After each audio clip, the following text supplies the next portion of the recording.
name's Travis Thorup. I'm 24 years old, active and healthy. I had a cardiac arrest in my home while I was home over Christmas break. And the fact that my dad knew how to do hands-on CPR saved my life.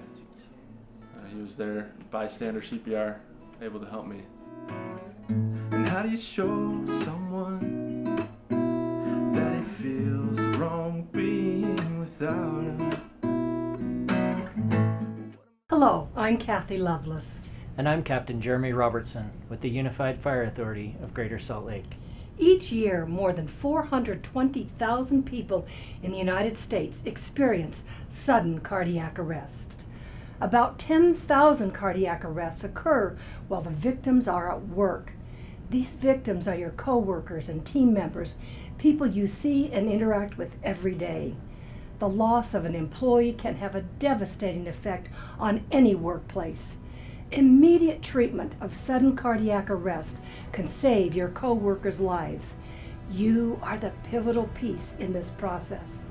It takes emergency personnel an average of 8 to 10 minutes to arrive on scene. Irreparable damage can be done in 4 to 6 minutes of sudden cardiac arrest.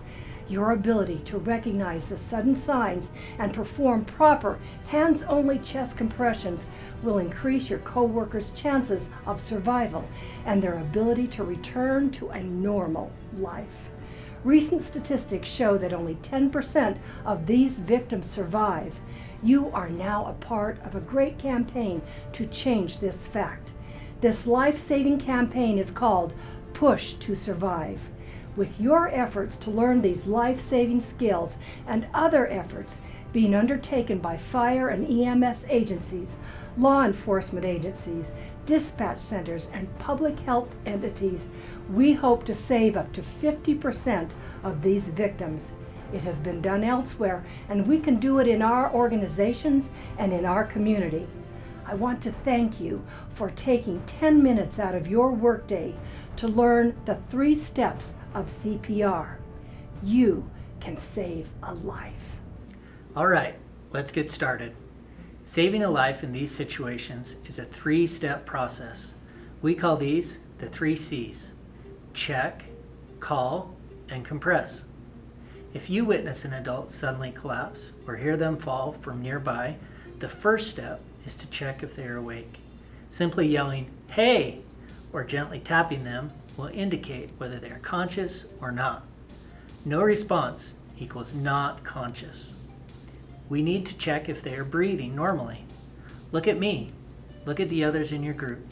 Notice we are all breathing quietly, not snoring, snorting, or gasping. This is normal breathing. It is possible that a person whose heart has stopped can still attempt to breathe for up to 10 minutes. We will assume that a person who is not breathing normally is a victim of cardiac arrest. The next step is to call. Either you or another bystander needs to call 911 immediately. Average response times in Salt Lake County, regardless of which city or region you are in, is 5 to 8 minutes from the time you call to EMS arrival at your scene. For every minute that a non-beating heart goes without compressions, the chance of survival is diminished by 10%. That being said, the next step, or C in our program, is most important: compressions. Unlike CPR classes you may have attended in the past, we will not be learning how to manage the airway or give breaths. By providing good compressions, we will circulate all of the oxygen they will need until EMS arrives. Now, position yourselves in front of your mannequin as I have, and follow along with me. Compressions have 3 very important parts that we need to practice: depth, recoil, and rate. How deep? Well, according to Ben Franklin, about 1/3 the depth of your victim's chest, or about this far on your new friends in front of you. You can Bing or Google that reference to Mr. Franklin later. Now, practice along with me. Let's try a couple compressions, focusing on depth only.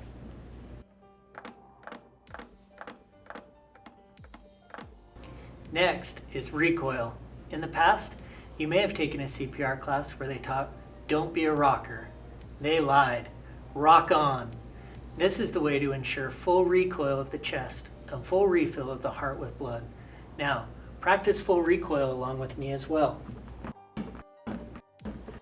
Notice between each compression, I rock up onto my fingers, allowing full recoil of the chest and the heart to refill with blood. Now, let's talk about rate.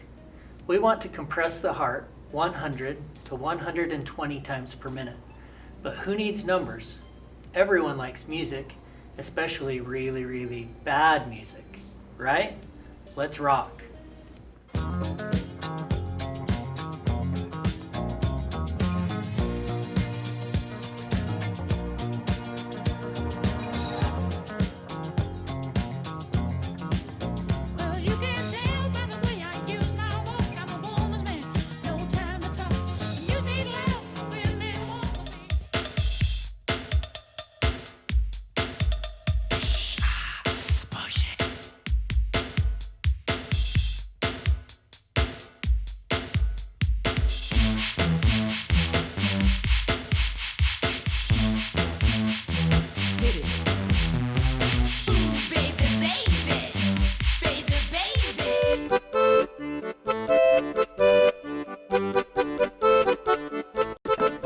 Really? Polka music? Now, let's see how this would work in a real-life scenario. Print 5 copies. Print. Oh. Oh my gosh! Eric, are you okay? You never know when you may be the closest person to a coworker in need of help. Remember to follow the 3 C's. First, check for responsiveness. Then, ask another person to call 911 and start an emergency response. Immediately, begin compressions. Someone else in the area can be sent to get the AED, or automated external defibrillator. It's critical to know not just where, but how to get to the AEDs quickly in your workplace. Once you give the address and other pertinent information to the 911 operator, you may place your cell phone on speaker mode so that you can help with CPR. Once the AED arrives, do not stop compressions while the device is prepared to be placed on the patient. Changing the person who's doing compressions before you get tired ensures that proper compressions and CPR are performed for the patient.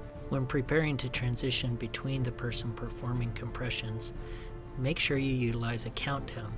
This reduces and minimizes the amount of time between compressions and ensures continuous blood flow.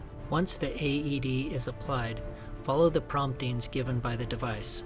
Make sure you continue compressions until EMS arrives. Thank you for taking the time to participate in this training today. We hope that you have learned something valuable. In the fire service, we understand that these skills are perishable. We have to regularly practice them ourselves. We hope that you will take the time to share what you've learned with your loved ones and find the time to practice so that you will be prepared when someone you know needs help.